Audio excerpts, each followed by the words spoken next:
No effort was spared for the world's fairs. Enormous amounts of work went into creating complex statues, ornaments, columns, parks, buildings, and even the world's largest organs. No expenses were spared in the making of these massive structures. Made of plaster and linen or hemp fibers, they were only intended to last for the duration of the expo. However, the attention to detail was so great that purely visually there seemed to be no difference between the expo buildings and the classical splendor buildings of antiquity.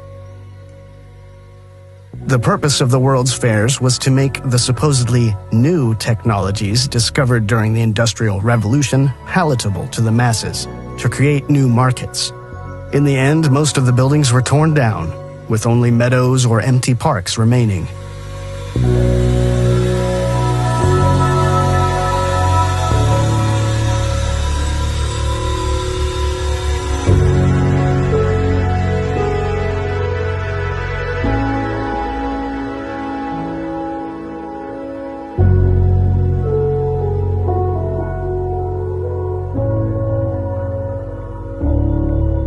Funding. Quite a few fairs were enormous monetary losses. This is astonishing in that the initial motivation for the exhibition supposedly came from the industrialists themselves. The investment deficits could indicate that the fairs had a hidden agenda that was not profit-oriented.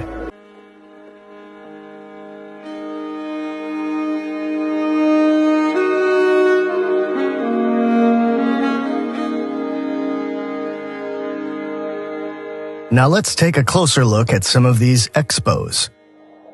Panama Pacific International Exposition, USA, 1915. When the Panama Pacific International Exposition opened in 1915, European nations were already entangled in the First World War. The annihilation of the old monarchies had begun. The European continent was being reshaped, and all areas of government, society, economy, and culture were undergoing fundamental change. The city of San Francisco itself was just recovering from the terrible earthquakes and fires that had raged in 1906. Yet, in the midst of these hectic times, an exposition, unimaginably large by today's standards, opened its doors to celebrate the completion of the Panama Canal in August 1914. The fairgrounds covered 600 acres and 2.5 miles along the waterfront, receiving nearly 20 million visitors between February 20th and December 4th, 1915, making it one of the most successful expositions of the time. Because of its size and expansive grounds, it was virtually impossible for guests to see the entire fair even after multiple visits. Most of the buildings, it is said, were made of wood, plaster, and linen fiber in order to keep costs as low as possible and to be able to demolish them quickly once the World's Fair was over. However, if we take a closer look at some of the photos of these brand new buildings, doubts about the official story quickly arise. Many buildings, for example, show signs of age shortly after completion and appear to be heavily eroded, such as the Fountain of the Earth. If the official origin story is coherent, shouldn't these buildings have looked brand new? Instead, from the very beginning, we are looking at ancient monuments that might as well have come from the fabled Atlantis or ancient Rome. The architect of the Palace of Fine Arts, Bernard R. Maybeck, is quoted as saying that every great city needs ruins. That's why the palace was supposed to fall into disrepair after the expo ended, some of whose structures were really only meant to last for the duration of the exhibition. It is said that even as it was being built, it was inspired by Roman overgrown ruins, in keeping with the mood of 18th century Piranesi engravings, who became famous for his painting of ruins.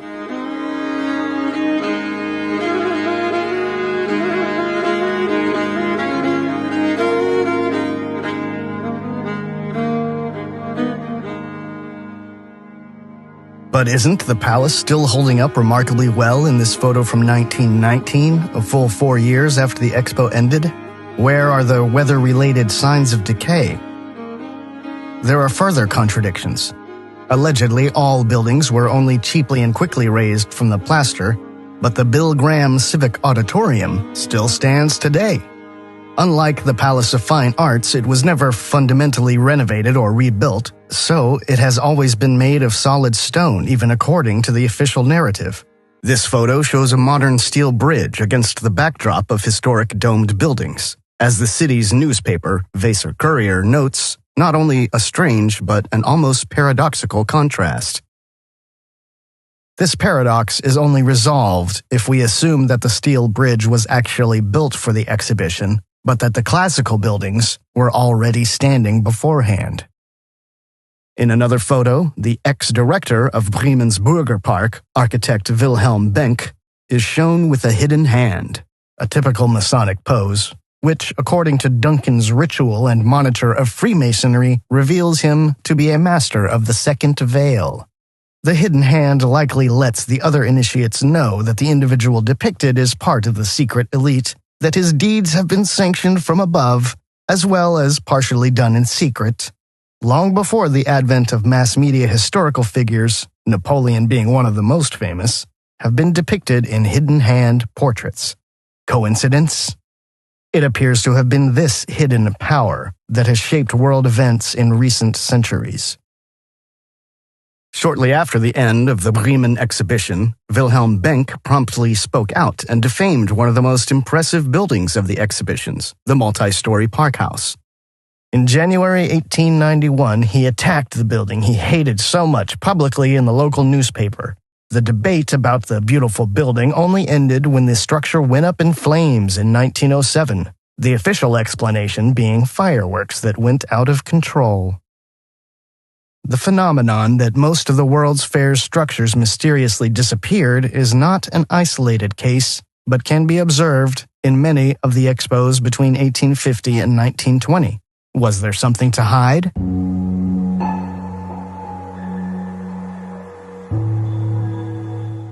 The argument that the buildings were simply poorly built and that they would have inevitably fallen into disrepair quickly is inaccurate, because even today some of the expo buildings are still standing. The solid stone observation tower in Bremen's Burgerpark, for example, was not completely demolished until 1962, mainly because it was badly damaged during World War II. In fact, all of the expo buildings that are still standing today are built so solidly that they hardly age. Great Exhibition, London, Great Britain, 1851. The London Crystal Palace Exhibition was the first prominent worldwide industrial exhibition. A whole 28 countries with a total of 17,062 exhibitors on a total area of over 80,000 square meters took part and received about 6 million visitors in 6 months. A quantity comparable to about 1/3 of the total population of Great Britain at that time. To appreciate the full scale, it is necessary to imagine that the gigantic glass house, fitted with cast iron frame elements, was estimated to be 3 times the size of St. Paul's Cathedral or 4 times the size of St. Peter's Basilica. In total, it is said 4,000 tons of iron were processed for columns, trellis girders, and gutters, and about 153,000 square meters of glass were produced. 80 glaziers are said to have installed 18,000 panes in 1 week, and more than 5,000 workers are said to have been employed on the building during the construction phase. A civil engineer remarked about the Crystal Palace, "I'm a civil engineer, and I consider the construction of the Crystal Palace in 39 weeks from approval to opening to be complete nonsense. The glass they apparently had to use is cylinder glass, measuring 1.25 by 0.25 meters, which was very labor-intensive. It had to be blown in a trench, cut, and then polished. So the glass alone would have been impossible to make in the 4 months given. About 153,000 square meters of glass, with no machinery, just horses for power. You couldn't make it in 39 weeks today, let alone in 1850. Add to this the fact that simple automation processes for the mass production of glass did not develop until 30 years later. so everything had to be produced by hand, and the distance from the glassworks in Smethwick to Hyde Park, where the Crystal Palace was originally built, was around 209 kilometers. And as if all this wasn't fantastic enough, the Glass Palace was completely dismantled after the exhibition and then rebuilt in a larger form in Sydenham Hill and used as a museum there. To bring visitors to the London exhibition site, 2 stations were newly built, both confusingly called Crystal Palace, and differing only in their underground and overground locations, respectively. The fire that destroyed the Crystal Palace in 1936 made the high-level station virtually redundant, which is why it was eventually demolished. The beautifully tiled subway, supposedly built by Italian masons and stonemasons, however, survived.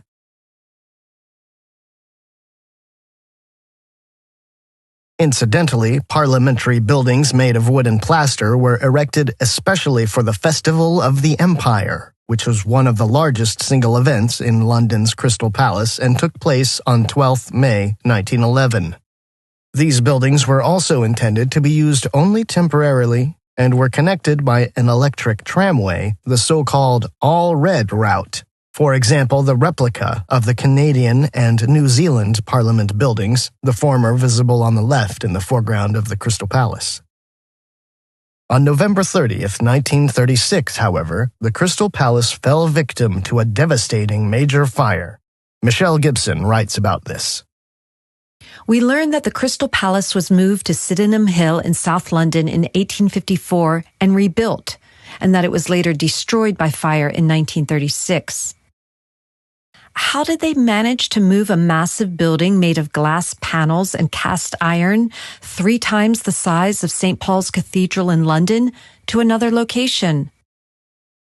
The New York Crystal Palace was also destroyed by fire, but much earlier than the London Crystal Palace. The Crystal Palace in New York burned down in 1858, apparently in front of a large audience. In an article that takes a closer look at these events, it states, 500 firefighters and 90 fire trucks were needed to put it out, and another 749 police officers to control the crowds.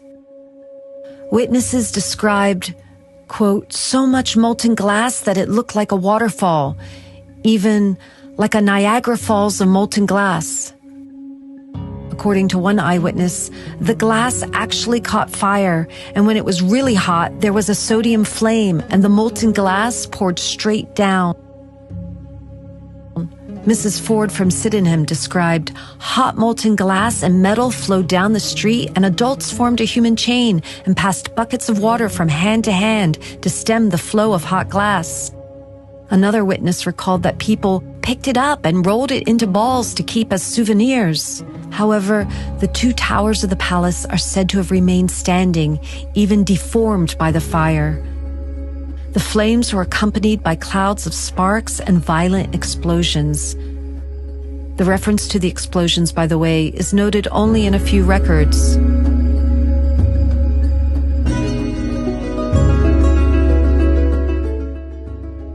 The fire burned with great intensity all night. Even 20 hours later, there were reportedly still pockets of fire.